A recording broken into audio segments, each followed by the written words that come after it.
mengadakan pertemuan untuk menyampaikan salam Pak Prabowo kepada Pak Prabowo sudah beberapa kali bertemu dengan Bu Kofifa, dan saya sendiri sudah beberapa kali dengan Bu Kofifa.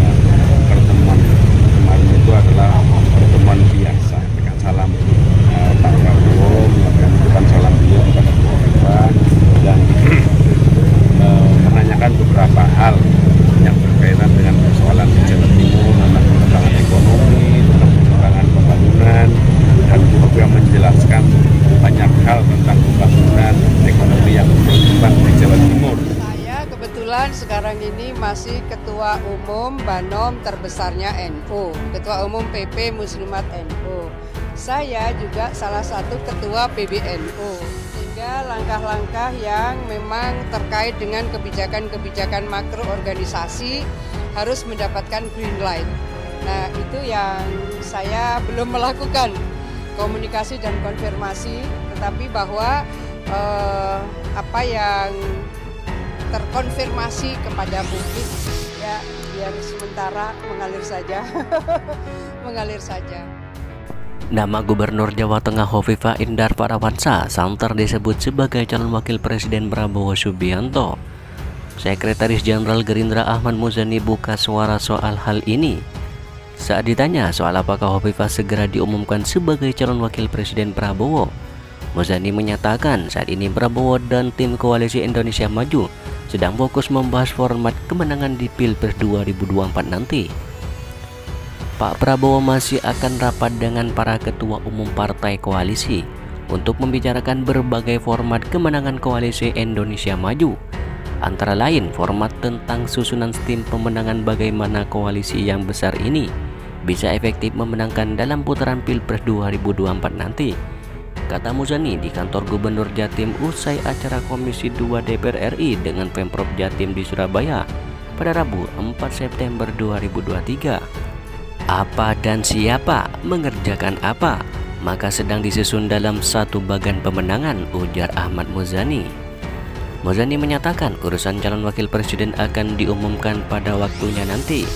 Dalam waktu dekat, Prabowo Subianto juga akan mengumumkan soal ketua tim sukses. Prabowo Subianto juga akan menyampaikan beberapa kandidat ketua tim pemenangan yang tentu semua harus mendapat persetujuan dari ketua partai politik koalisi, ujar Muzani.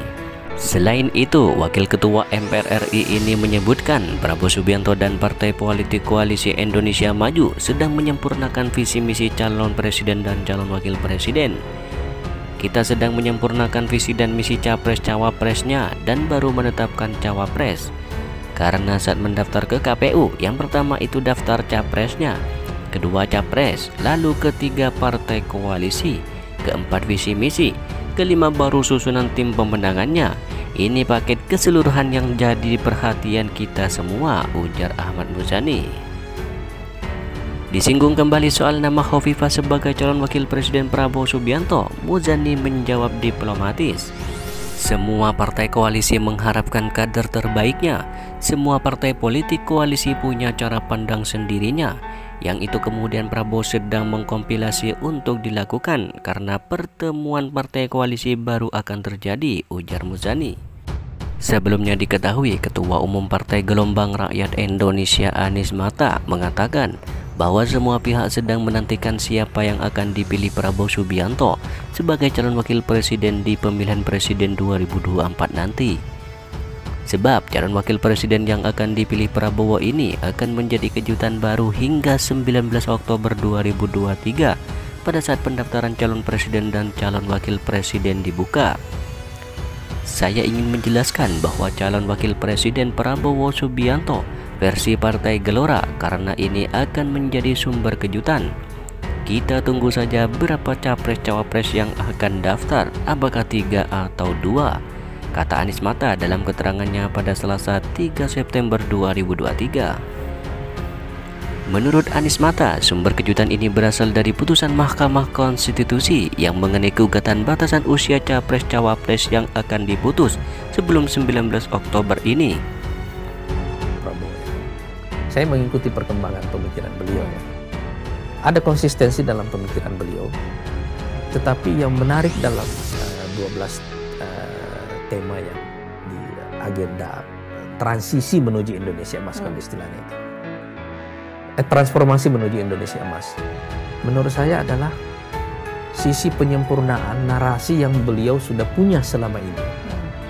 Dengan pengalaman panjang beliau sekarang ini, terutama setelah akhirnya masuk di kabinet, beliau melakukan penyempurnaan kepada narasi itu. Semua orang sekarang masih menduga-duga soal pembatasan umur.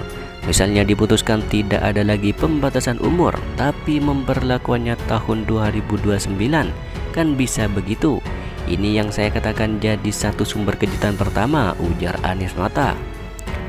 Sumber kejutan kedua, lanjut Anies Mata, adalah elektabilitas Prabowo Subianto sendiri dalam survei-survei yang relatif tinggi, sehingga pada dasarnya faktor utama pemenangan ada di Prabowo Subianto sendiri.